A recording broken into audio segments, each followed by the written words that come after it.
আপনার বয়স কি 18, 20 কিংবা তার চেয়েও বেশি? আর আশেপাশে সবাই কি আপনাকে বলছে, আরে ভাই, এখন তো আর লম্বা হওয়ার কোনো সুযোগ নেই, তোর গ্রোথ প্লেট তো কবেই সিল বা বন্ধ হয়ে গেছে?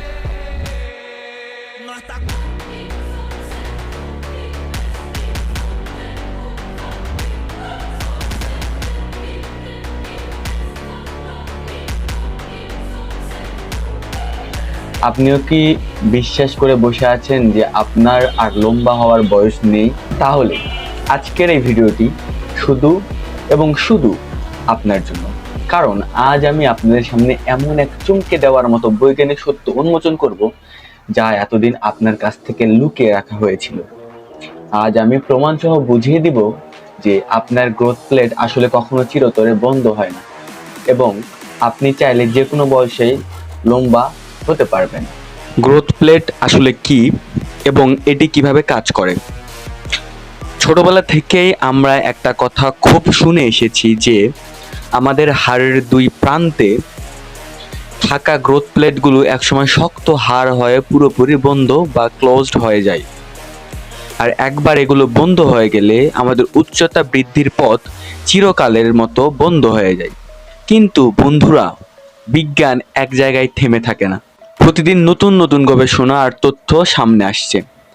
আধুনিক সায়েন্টিফিক প্রমাণ বলছে গ্রোথ প্লেটগুলো আসলে পুরোপুরি বন্ধ হয় না, আর যে কোনো বয়সে লম্বা হওয়ার প্রক্রিয়াটি সম্ভব হতে পারে। তাহলে চলুন আগে একটু সহজে বুঝে নেই এই গ্রোথ প্লেট জিনিসটা আসলে কি। আমাদের লম্বা হাড়গুলোর দুই প্রান্তে পাতলা এক স্তরের তরুণাস্থি বা নরম হাড় থাকে, যেগুলোকে বিজ্ঞানের ভাষায় বলা হয় এপিফাইসিয়াল প্লেট, বা সহজ কথায় গ্রোথ প্লেট। এই প্লেটগুলো শরীরের সাধারণ কার্টিলেজ, যেমন কানের নরম অংশ যা ইলাস্টিক কার্টিলেজ দিয়ে তৈরি। গ্রোথ প্লেটগুলো তৈরি হয় হায়ালিন কার্টিলেজ দিয়ে। এই নামটা একটু ভালো করে মাথায় গেঁথে রাখুন, কারণ ভিডিওর একটু পরেই এই হায়ালিন কার্টিলেজই আমাদের ম্যাজিক দেখাতে চলেছে। হাড় বৃদ্ধির গোপন প্রক্রিয়া, এন্ডোকন্ড্রাল অসিফিকেশন। এখন প্রশ্ন হলো, এই গ্রোথ প্লেটগুলো থেকে আসলে আমরা লম্বায় কিভাবে বড় হই? বাচ্চা বা কিশোর বয়সে আমাদের হাড় এই বৃদ্ধি ঘটে এন্ডোকন্ড্রাল অসিফিকেশন নামের একটি দারুণ প্রক্রিয়ার মাধ্যমে। সহজ বাংলায় বলতে গেলে, এপিফাইসিয়াল প্লেটের ভিতরে প্রচুর কার্টিলেজ কোষ থাকে, যেগুলোকে বলা হয় কন্ড্রোসাইট। এই বিশেষ কোষগুলো এক জাদুকরী ক্ষমতা আছে, এরা ধীরে ধীরে নিজেদের রূপ বদলে শক্ত হাড়ের কোষে পরিণত হতে পারে। বিষয়টা এভাবে ভাবুন, কার্টিলেজ বা নরম হাড় আস্তে আস্তে শক্ত হাড়ের রূপ নিচ্ছে, আর এই প্রক্রিয়াটির নামই হলো এন্ডোকন্ড্রাল অসিফিকেশন। যখন আপনার শরীরে গ্রোথ স্পট বা দ্রুত বৃদ্ধির সময় আসে, তখন আপনার এই এপিফাইসিয়াল কার্টিলেজের আকার তরতর করে বাড়তে থাকে। আর প্রতিবার এই কার্টিলেজ বাড়ার সাথে সাথে তার কিছু অংশ শক্ত হাড়ের রূপ নেয়। এই প্রক্রিয়াটি চলতে থাকে যতক্ষণ না আপনার সম্পূর্ণ এপিফাইসিয়াল কার্টিলেজ শক্ত হাড় হয়ে যায়। যখন পুরোটা হাড় হয়ে যায়, তখন বিজ্ঞানীরা ঘোষণা দেন যে আপনার গ্রোথ প্লেট ক্লোজ হয়ে গেছে, লম্বা হওয়ার উপায় নেই। কিন্তু ভাই, এখানে লুকিয়ে আছে সবচেয়ে বড় চালাকি বা অর্ধসত্য। আসল রহস্য, আর্টিকুলার কার্টিলেজ এবং আমাদের নতুন গ্রোথ প্লেট। হ্যাঁ, এটা সত্যি যে আপনার এপিফাইসিয়াল কার্টিলেজের বেশিরভাগ অংশ একসময় হাড় হয়ে যায়, কিন্তু এর মানে এই নয় যে আপনার শরীরে লম্বা হওয়ার সব রাস্তা চিরতরে বন্ধ করে দিয়েছে। এখন আমাদের মনে রাখতে হবে সে হায়ালিন কার্টিলেজের কথা, যা দিয়ে গ্রোথ প্লেট তৈরি হয়েছিল। আপনার পুরো হাড়ের একসময় জন্ম হয়েছিল কার্টিলেজ থেকে। আস্তে আস্তে তার বেশিরভাগ অংশই হাড় হয়ে গেলেও হাড়ের কিছু নির্দিষ্ট জায়গায়, যেমন আপনার হাঁটু, গোড়ালি, মেরুদণ্ড এবং অন্যান্য জয়েন্টে একটি বিশেষ ধরনের কার্টিলেজ বেঁচে থাকে, যার নাম আর্টিকুলার কার্টিলেজ। এখন একটু ভেবে দেখুন তো, শরীরের জয়েন্টের আর্টিকুলার কার্টিলেজ যদি পুরোপুরি শক্ত হাড় হয়ে যেত, তবে কি আপনার তবে কি আপনি আপনার পা পাকা করতে পারতেন, হাত নাড়াতে পারতেন, হাঁটাহাঁটি করতে পারতেন? একদমই না। শরীর অচল হয়ে যেত। ঠিক এই কারণেই আর্টিকুলার কার্টিলেজ কোশ্চিনকালেও পুরোপুরি শক্ত হাড় বা অসিফাইড হয় না, আজীবন নরম হায়ালিন কার্টিলেজ হিসাবে থেকে যায়। আর এখানেই আসে বায়োলজির সবচেয়ে বড় টুইস্ট, আর্টিকুলার কার্টিলেজ থাকা কোষগুলোকে বলা হয় আর্টিকুলার কন্ড্রোসাইট। এরা সরাসরি হাড়ের কোষের রূপ নিতে পারে না ঠিকই, কিন্তু এরা চাইলে সাধারণ এপিফাইসিয়াল কন্ড্রোসাইটে রূপান্তরিত হতে পারে। আর একবার এরা সেই রূপ নিয়ে নিলে, হ্যাঁ আপনি ঠিকই ধরেছেন, এরা আপনার শরীরে নতুন গ্রোথ প্লেট হিসাবে কাজ করা শুরু করে দিবে। এর মানে হলো আপনার হাঁটু, গোড়ালি আর মেরুদণ্ডের ভিতরে থাকা এই আর্টিকুলার কার্টিলেজগুলোকে আপনি চাইলে আপনার নিজস্ব নতুন গ্রোথ প্লেটে রূপান্তর করতে পারেন। আর যেহেতু আর্টিকুলার কার্টিলেজ কখনো বন্ধ হয় না, তাই তাত্ত্বিকভাবেও আপনার গ্রোথ প্লেটও কখনো চিরতরে বন্ধ হয় না।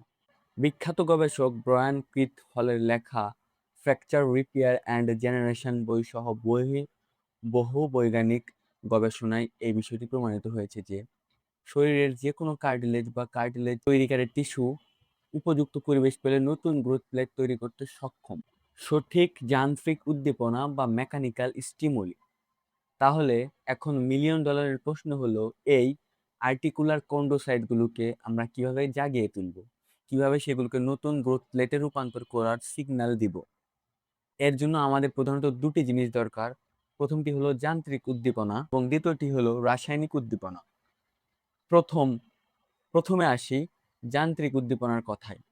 যান্ত্রিক উদ্দীপনা মানে হলো আপনার হাড়ের উপর যে শারীরিক বল বা প্রেশার পড়ছে, ধরুন আপনি খুব জোরে মাটিতে লাফিয়ে পড়লেন, তখন আপনার পা এবং হাড়গুলো সে ধাক্কা বা ইমপ্যাক্ট শোষণ করে নেয়।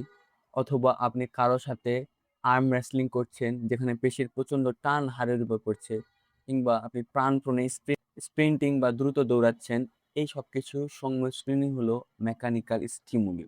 তবে এখানে সবচেয়ে বড় এবং গুরুত্বপূর্ণ পয়েন্টই হলো আপনি যে ধরনের ব্যায়াম বা নড়াচড়া করবেন তা যেন হাড়ের উপর কম্প্রেশন ফোর্স বা চাপ না ফেলে, বরং টেনশনাল ফোর্স বা টানের সৃষ্টি করে।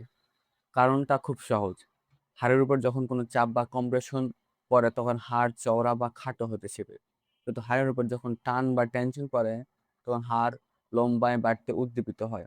দ্বিতীয় ধাপটি হলো রাসায়নিক উদ্দীপনা। নাম শুনে ভয় পাওয়ার কিছু নেই, এখানে কোনো কৃত্রিম বা ক্ষতিকর রাসায়নিক শরীরে ইনজেক্ট করার কথা বলা হচ্ছে না। আমরা কথা বলছি এমন কিছু প্রাকৃতিক হরমোন ও প্রোটিনের কথা যা আমাদের শরীরে প্রাকৃতিকভাবে তৈরি হয়। এর মধ্যে সবচেয়ে গুরুত্বপূর্ণ দুটি নাম হলো এইচজিআই, হিউম্যান গ্রোথ হরমোন এইচজিআই, এবং insulin like growth hormone factor 1 IGF. আমাদের মস্তিষ্কের পিটিউটারি গ্রন্থি থেকে তৈরি হয় এইচজিএইচ, আর এই এইচজিএইচ পরবর্তীতে আমাদের শরীরে আইজিএফ-1 তৈরি করতে সবচেয়ে বড় ভূমিকা রাখে। অর্থাৎ আপনি যদি চান শরীরে আইজিএফ-1 বাড়াতে চান, তবে সবার আগে আপনার এইচজিএইচ লেভেলকে আকাশচুম্বী করতে হবে।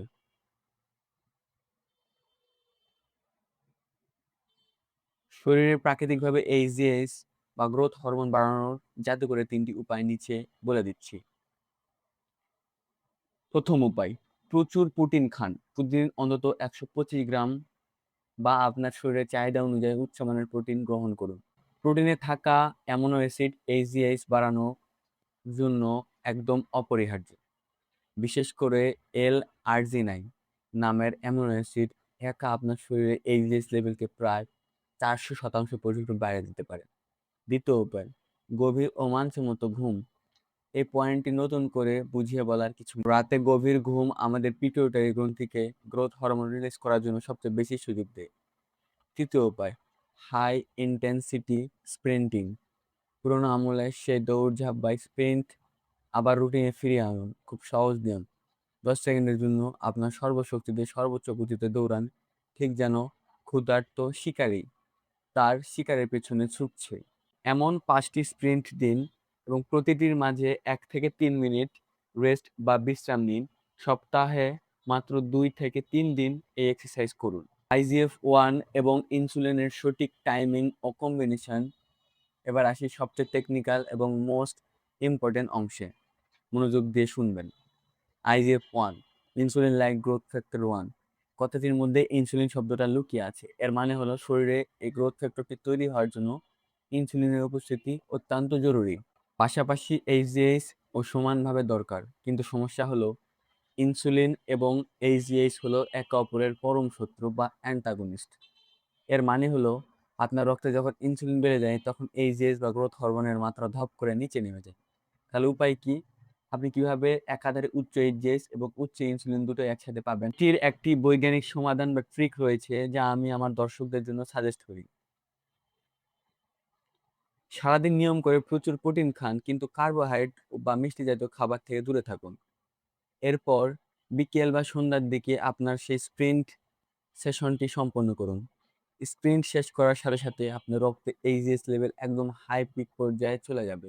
এইচজিএইচ যখন ঠিক ওই পিক লেভেলে পৌঁছে যাবে, ঠিক তখনই আপনার কাজ হলো ইনসুলিনকে স্পাইক করানো। অর্থাৎ স্প্রিন্টের পরপরই এমন একটি খাবার খান যাতে প্রচুর কার্বোহাইড্রেট আছে, অথবা 2 থেকে 3 চামচ সাদা চিনি মিশিয়ে 1 গ্লাস দুধ বা মিষ্টি জাতীয় কিছু পান করুন। এই কাজটি করার সাথে সাথে আপনার শরীরে একাধারে হাই এইচজিএইচ এবং হাই ইনসুলিন দেখা মিলবে, যা আপনার শরীরে IGF-1 এর পরিমাণকে সর্বোচ্চ পর্যায়ে পৌঁছে দিবে। আপনার উচ্চতা বাড়ানোর এই পুরো জার্নিটাকে একদম প্রো লেভেলে নিয়ে যেতে এবং এইচজিএইচ এবং IGF-1 কে মানুষের সাধ্যমতো একদম পিক লেভেলে তুলতে চাইলে আমাদের বিশেষ programme growth hormone optimisation check করে দেখতে পারেন। এটি আপনি আলাদা নিতে পারেন অথবা দ্য স্কাইপার মেথডের সাথে একটি স্পেশাল বার্নি হিসেবেও পেয়ে যাবেন।